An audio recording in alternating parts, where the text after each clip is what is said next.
Alright guys, I'm back again. It's been a while, and this is going to be my chill-ass review of Persona 5 Royal. Now, I don't know when this is going to come out because I've been a little lazy lately, and the thing with Corona's going on, and I'm working from home, and it's been a lot of stuff, but it'll come out when it comes out. I just spent the last 2 weeks playing Persona 5 Royal pretty much straight since it came out, because at the time that I started playing it, my friend had watched me play, because I live currently with my boyfriend and a friend, and my friend had watched me play a little bit of OG Persona 5 in anticipation for the game coming out, made him want to play, and so we kind of ended up playing the game side by side. Him playing the original version and me playing Royal. And it was actually pretty fun, although at some point I felt like I was gonna die just because I was playing so much of it non-stop. We were both playing it together. We were really running out of steam towards the end, but we did it, we made it. But anyway, what I really want to talk about is, very briefly for people who don't want spoilers, because this will have spoilers in it. I will possibly be going into like the really end game stuff, the third semester, which is like the big amount of added content and everything. But for the people who kind of just want to get an idea about how I feel about this game without that, without spoilers, like a non-spoiler version, I'm gonna say I don't know if I can give the game a 10 out of 10. My experience playing Royal, I might have to instead give it maybe an 8 out of 10. I think the original deserves a 9 or a 10 out of 10 personally for me because of my experience playing it. The reason that I would say it gets bumped down just a little bit from the original is because though the added content is good, like the third semester is good, personally I kind of felt like it's just a little bit too much. Not to get into super spoilers, but you will have to do another palace. So essentially what you're going through, if you're getting like the true ending, what will happen is you will get to the final dungeon, you will beat the final dungeon. Then you will find out about this, you do this whole mementos thing, that will be the actual ending of the game and the true ending of the game in the original. But then in this one, another thing happens and you will have another palace that you need to go through. And if I'm being completely honest with you, I felt like the way the third semester was handled in some ways kind of dragged on. And so it was like not really a great time for me, like 100%, because we got a new palace, we had to explore mementos some more, like a whole new section of mementos, which I don't know anybody who's keen on that. And, you know, and there was a bunch of more mementos requests, and I kind of didn't want to deal with it. And so at that point, you know, I felt like it dragged on just a little too much, and so I have to bump it down just because I felt like it was good ending where it was, and I liked the end itself, too, of the original, and I feel like Royal kind of, it's not worse, I don't want to say it's worse than the original, because for some people I'm sure that won't be a problem, but for me, when I was just about, like, I played 157 hours of this game, right, and some of it was me doing all the completionist stuff, like I want to get all the personas, maxing out my social stats, I'm trying to utilize my time the best way I can, but it's already such a long game that while I think the third semester wasn't a bad idea, I don't know what I would have preferred them to do. I just didn't like the way I felt like the pacing was weird maybe, or it was handled a little strangely, but at the same time I definitely think it could have been handled better. And so that's probably as like spoiler free as you're gonna get. So if you wanted anything else from here on out, it's gonna be spoiler territory. And so now let's get into spoiler territory. Okay, I think they handled Akechi's arc better in this particular game. I know there's a lot of people out there that hate Akechi and a lot of people that really, really, really love Akechi. And my friend is one who literally hates him now because, you know, his boy tried to shoot him in the face. That's not cool. But I like the way it was handled more because it's not an automatic route in a Royal. Now it's you have to spend time with them route and more stuff happens. And straight up in one of the like when you rank up with him in one of the things, he tells you, he's like, I straight up, like, I hate you so fucking much. So it's not like you play this whole game and don't realize that Akechi secretly harbors hatred for you or anything like that. You know if you do his Link. You know, you get Kasumi as a new Link and Dr. Maruki is a new Link. But if I'm being completely honest, I don't think Maruki or Kasumi are particularly interesting. I think Kasumi gets more interesting in the second half of her social link because you can only max it out to 5, which is very weird in the beginning, but something happens and then you can complete the ranks 6 to 10, and I think that's where she becomes more interesting. because Kasumi, before that part in the game, before the third semester, my friend, and he's right, she's like a OC fanfic character, like, ooh, that's someone's OC, she's good at, look how good she is at this, everyone likes her, blah, blah, blah, blah. And yeah, you know, stuff doesn't go her way, and she awakens a persona and whatever, but like, to be honest, she kind of feels like she is treated like an OC character, even when, you know, bad things are happening to her and not everybody loves her. It's still like weirdly OC, she feels like. They also added a new area, as you know, Kichijoji, that lets you do things like go to jazz clubs, you could play darts and billiards, you know, there's a weird guy trading rare items for better weapons in there, there's like random new shops, there's a fucking secondhand clothing store, you can sell your like dirty clothes that you get from monsters, from like your Persona Monster Shadows or whatever. That's actually really good, because if you can go sell your actual treasure to EY and then, you know, do that and make even more money. Mementos, though boring as shit to do, got a little bit better, because now that they call him Jose, I feel it should be Jose, but a random new character, Jose, comes in, which, by the way, even when you do his fight, like, you can fight him in like a secret boss battle kind of thing, and even when you beat him, you don't learn shit about him, so whatever, man. Even when you come in and when he comes in, you find out you can collect these little flowers and mementos, and you could trade them for actually pretty useful items, whether it's ailment, like healing items, like ailment items. You can get incense for lockdowns. You can get the like black sword, black robe, black whatever rock for like transmutation, in the electric chair for like accessories and stuff during like like alarms, or when you just go to do a electric chair thing. Like that's actually really useful, and he sells some SP items every time you unlock a new part of Mementos. He has like new stuff that's actually really cool, and it's actually really helpful, so that's cool. And he can also touch pressure points in Mementos, and when you can find these little stamps of his, you can unlock, like, you can get him to get you more items, more money, and more experience points in Mementos. And let me tell you, that shit is straight up so fucking useful. The only problem is getting those stamps is a pain in the ass sometimes. It's like a super crazy pain in the ass. But I like what they do, so I suppose it's fine. Another thing not related to Mementos specifically, but related to battling, is a lot of people complained, including myself. I think it was one of Ryuji's abilities that allowed you to kind of instantly KO enemies if you were a high level, or like they were just significantly weaker than you.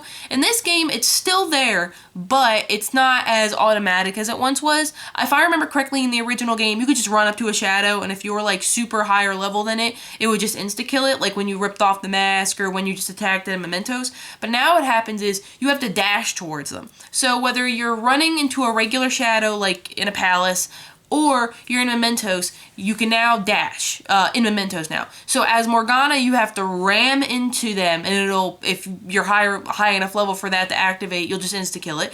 And if you're in a palace, you can just dash into an enemy, and he'll like insta-kill it. So it's not, so if you still want to fight it for money, and you do get money and stuff from it, actually, I had to say that, you do get money and stuff, but if you wanted to fight it for whatever particular reason, you still can. It's just that other way is also an option.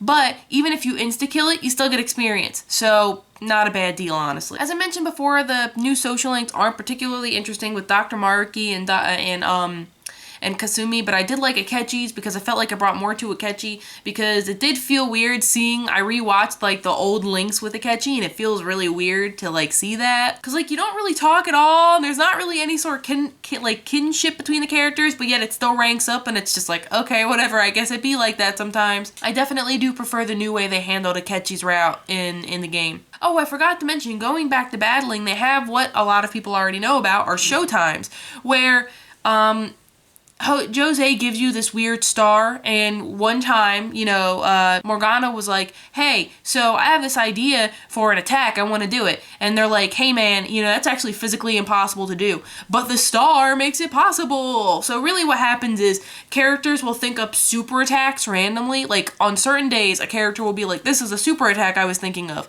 And then you have to like say it in front of the star, or say it to the star, and if the star glows, then it accepted the idea, I guess, and you can use your showtime attack. Quite frankly, I actually really like these, because they're stylish, they're cool, and when you're fighting, sometimes shit could be going wrong, and it'll be like, activate a showtime attack to like do a fuck ton of damage to it. That really actually helped me a lot when I was first fighting the Reaper at like a lower level. and the Showtime attacks took like huge chunks of his health away. So, and this was before I was doing like decent damage, so it actually really helped overall. Still going through some of the new stuff that I enjoyed was that they changed certain things about personas. All personas have a trait, so and the traits for your main character, like your main character or party personas, are always things that usually affect the whole party. So some of them will be like, can reduce, like on occasion it will reduce the amount of SP used to cast an item. Ryuji's is like on occasion it may increase the physical attack stat of your party members. For I think Yusuke, it increases your likelihood to dodge attacks and stuff like that. And then when they evolve into their final forms during the third semester, they get like super upgraded versions of those particular traits. And even your main character, all personas, including just like ones you get in balances, they will have traits. So when you fuse, you can now choose what traits you want. So you could pick shit like, I ended up with Lucifer, so like probably one of the highest level personas you can fuse in your first playthrough. And he had something that was like mastery of magic, or and he had a trait, I can't remember what it's called off the top of my head, but he had a trait that pretty much cut all of the SP like that I had to use for casting any spell by 75%.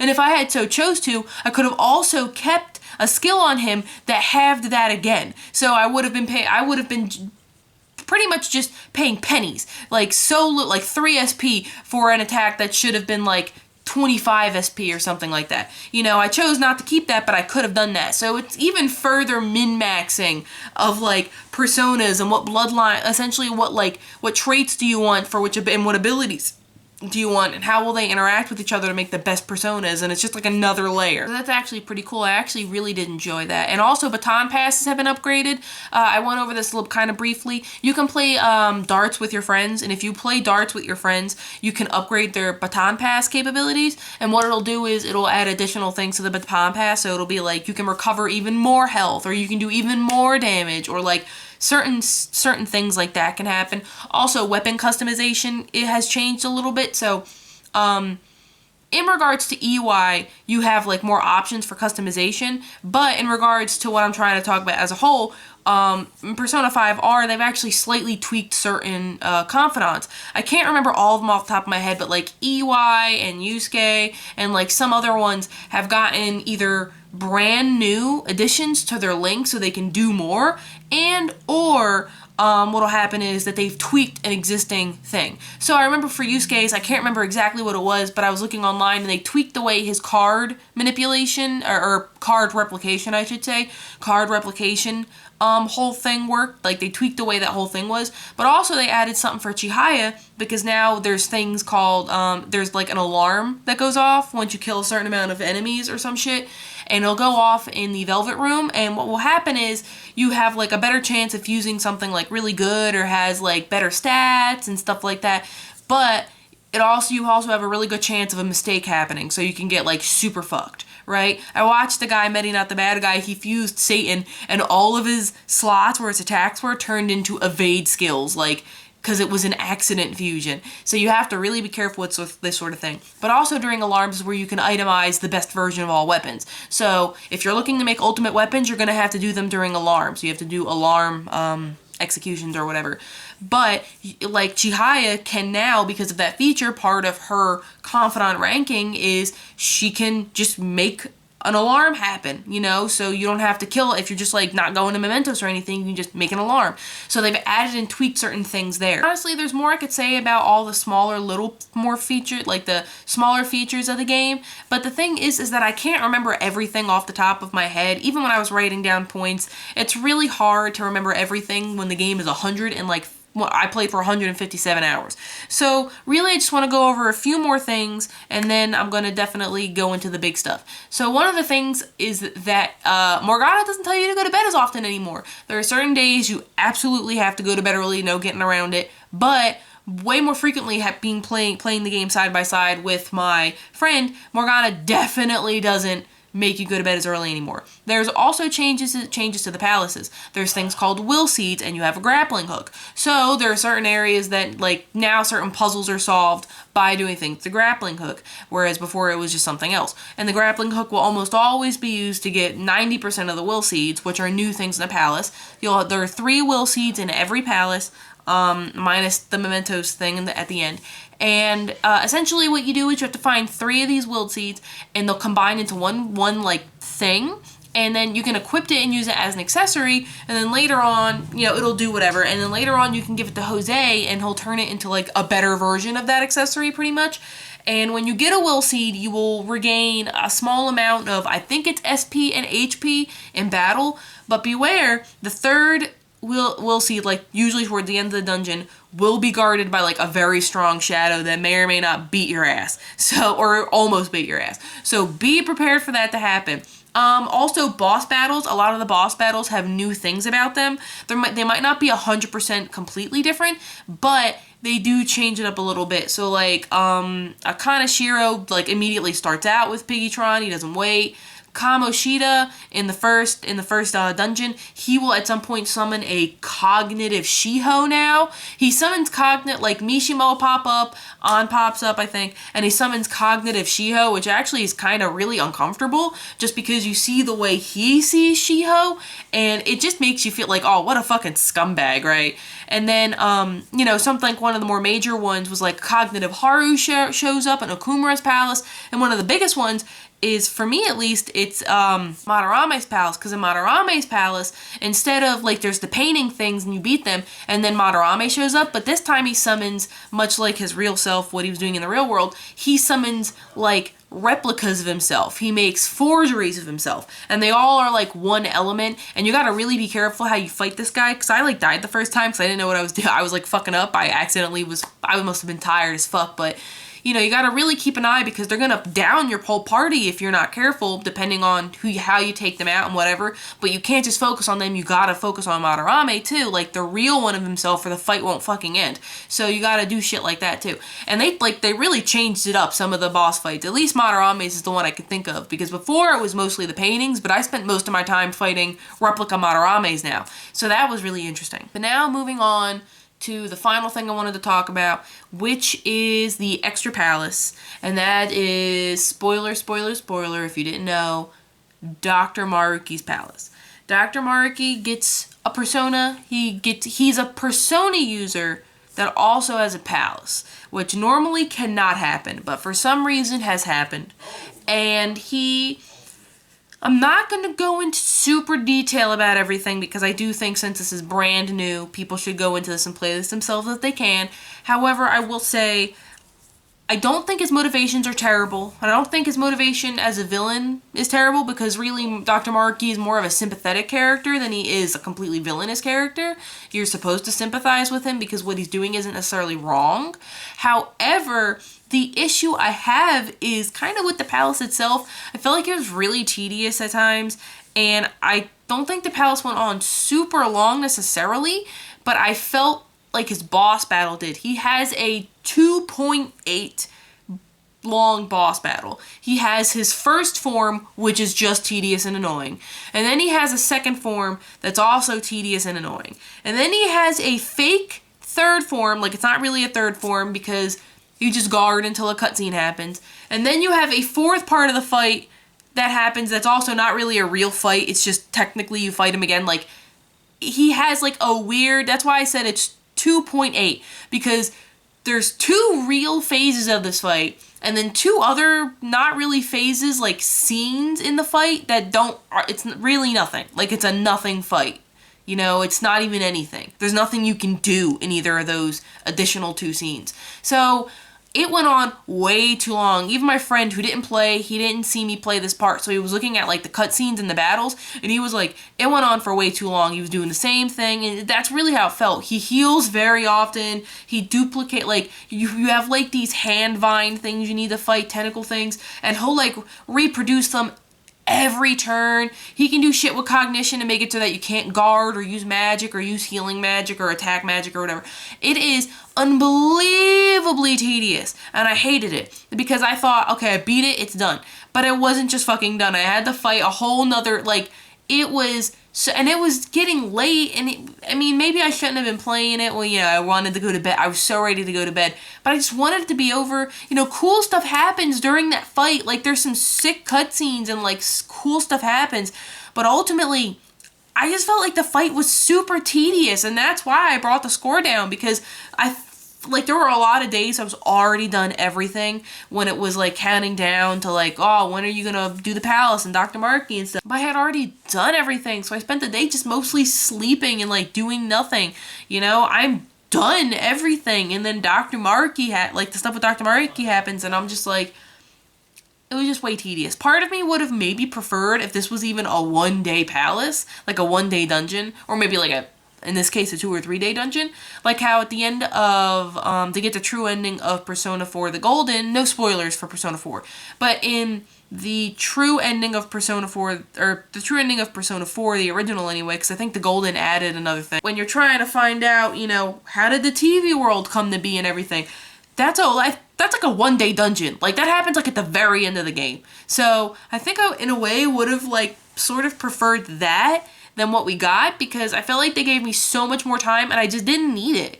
I started from scratch, I maxed out all my social links, I maxed out all my social stats, and maxed out all of my social links almost before the end of the game. The only 2 I didn't finish was the 1 rank for Sun Guy, and a few ranks for EY, who's the hangman. And that was it. And then I did EY in, like, a couple days of the extra semester, and it was done. Like, if I didn't finish it, it wouldn't have been a big deal. I could just replay the game. But I think that's a damn good run for someone who had to start back from scratch. And ultimately, I think it could have been paced better. I'm not going to say I don't think it's worth at least a $40 or $50 price tag, because Persona 5 still is a great game. And honestly, to be frank, if you've never played the game before, I still think it's worth those $60. But if you've played the game before, I'd say wait till it goes on sale. They do add a lot of stuff, and there's even more stuff I didn't talk about that they added that I just can't think of because it was integrated in the game in such a way, or maybe I didn't even realize it wasn't even in the original game because it, like, made so much sense to be there. But I definitely think it's worth playing. I just don't know. It's kind of up to you how much you think those changes matter, right? Because I bought it day one. I love Persona, and honestly, another thing I want to talk about is I actually think I prefer the original ending. I feel like the original, like, end of the game was actually happier, and I kind of prefer it. But at the same time, I see the merit in the end that happened in this particular game, because it is different. So I actually, you know, I see both sides. So I actually like both of them, but I think I kind of like the more generally happier ending, which is the original Persona 5. But off of that, when it comes to whether this game is worth paying $60 for, it ultimately comes down to the person. Would I have paid $60 for it? Yes, I did. I would have rebought it in a heartbeat. Great game. I love it. I think I would have enjoyed it more, though, if I didn't, like, spam it. And maybe if I paced myself a little better, then it would be better. But, you know, things happen. Oh, and to bring it up, since I am a trophy hunter, I did get all the trophies for this game. Getting all the trophies for this particular game is dog shit easy. If you're going for it, just do it. Like, there's no reason not to do it. It is so easy. There's no trophy for maxing out all the confidants. There's no trophy for getting all the personas. Like, there's no trophy for beating Caroline and Justine like there is in the original. Like, the hardest trophy you're going to encounter in this particular, like, trophy list is Beat the Reaper. Like, that's straight up probably going to be the hardest thing you have to do in this particular set of trophies. So honestly, if you're thinking about going for it, just go for it. It is way easier than original Persona's trophy thing. And that's mainly because in the original Persona, they did have trophies like get all confidants, get all personas, beat Caroline, Justine, stuff like that. So if you're going for it, just go for it. But yeah, that was my probably longer than it needed to be. Hopefully I'll edit it down, maybe not. Super chill talk about Persona 5. Kind of a review, kind of just a discussion with me. Alright guys, I'll see you next time. Bye.